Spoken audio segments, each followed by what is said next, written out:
experiences, otherwise known as NDEs, in which they encountered some form of afterlife reality.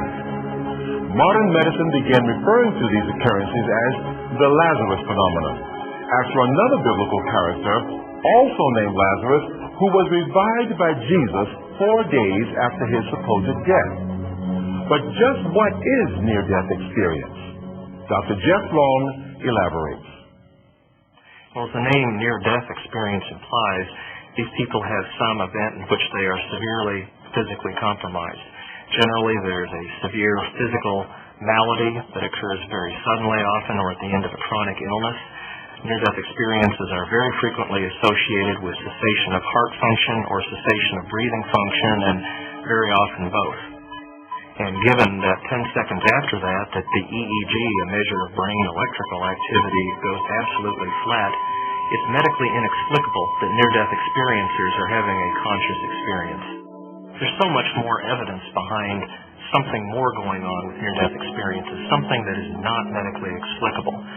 There are blind people, including people that are blind from birth, that have near-death experiences, and for most of them it's a visual experience.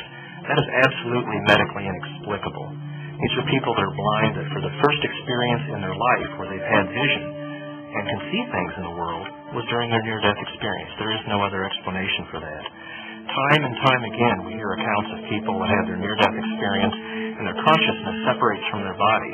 So from a vantage point of their consciousness apart from their body, they're able to see and hear what's going on around them while they're being resuscitated. Very often they can see incredible detail of the events going on around them. Out of all the near-death experiencers that I've studied that had their consciousness come apart from their body and where they were seeing earthly everyday events, essentially all of them, what they describe, has been absolutely plausible. And of all the near-death experiencers I've seen who actually went and sought out verification of what they saw while their consciousness was apart from the body, every single time, with only one exception, what they saw was, or heard, was absolutely correct. And there is no explanation for that, for consciousness apart from the body, at the time you're having a cardiopulmonary arrest. To people that think that near-death experience is not legitimate, I would remind them that there's at least 12 to 15 million Americans that have had near-death experience. This is such an enormous number of a shared experience that so greatly affects their life that no matter what the cause of near-death experience, no matter what your ideas about why it occurs, I think there's no question, given the number of lives that it's impacted, that it makes sense to study it. It's an incredible phenomenon, and again, the implications are enormous. A medical practitioner who has experienced this firsthand is Dr. Melvin Morse of Seattle's prestigious Children's Hospital. The near-death experience is, in fact, the dying experience. We will all have this experience when we die. The interpretation of the experience is in dispute. Nevertheless, it's a scientific fact, not a belief system, that we will have this experience when we die. There have been 3 major scientific studies of near-death experiences in the last 15 years.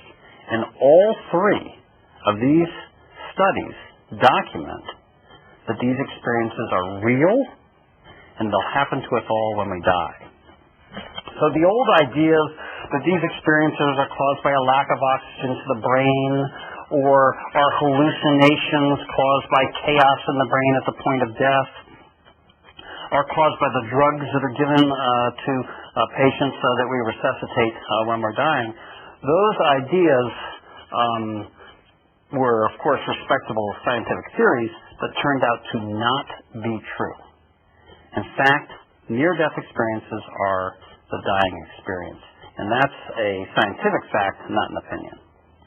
I think certainly in terms of the consistency of testimonies in near-death experiences, it suggests that the experience is a reality which is not purely the product of brain chemicals, because we know from studies of the effects of drugs ordinarily that if you give one person a drug and then give the same drug to another person, they'll have 2 completely different experiences. There might be broad similarities, but not the level of consistency you find with the near-death experience. Science cannot give us the definitive answers to our questions about the afterlife. Not yet. Until it can, our best source of information is the human experiences of those who have undergone death and seen the other side. One such story is that of Daniel Ekechukwu, an African pastor who lay dead in a mortuary for 3 days, yet lived to tell the tale. Let's join him now in Nigeria, where he tells his story of how he was raised from the dead.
Christmas for the Ekechukwu family was always a time of celebration. Celebration of the birth of Christ and the love of friends and family. Hi, Dad. Yo, I've got a God for you. But this time, things were different. On the surface, everything seemed fine. But inside, Daniel was boiling with anger and unforgiveness. He had recently fought with his wife and was still harboring deep resentment. But I had a quarrel with my wife on Thursday. And the little quarrel I had with my wife, I frowned on her. Then on Thursday night, she was knocking on my door. I couldn't open the door for her. Then on Friday morning, she now knocked on my door. No, on Friday morning, she woke up and I come out. She said, Daddy, good morning. I did not accept. I didn't talk to her. I kept quiet on her and I left on Friday morning. She offended me. She did something wrong and I was angry on her. I was annoyed. Daniel's anger had so blinded him that he had not even seen his son that day. Mommy. Yeah, my son.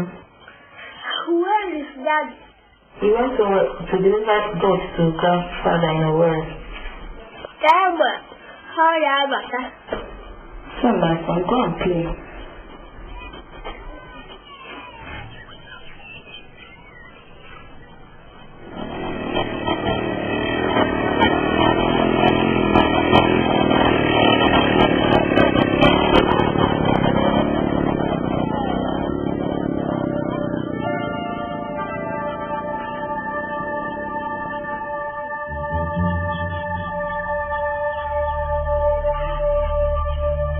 Daniel's thoughts that day were somewhat distracted, almost as if his mind were somewhere else.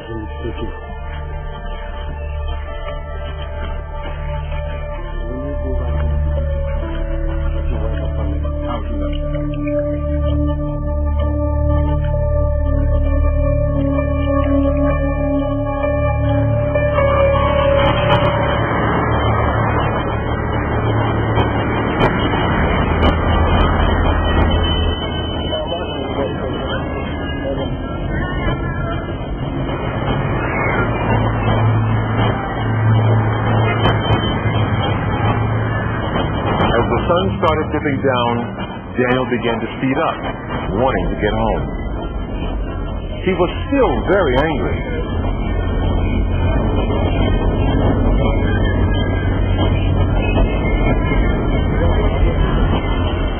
Nigeria's inner city side streets are notoriously undeveloped, a bumpy ride, to say the least.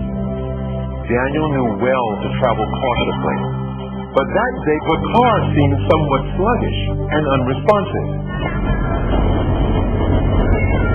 As he headed down one of the dirt roads, he reached down to apply the brakes.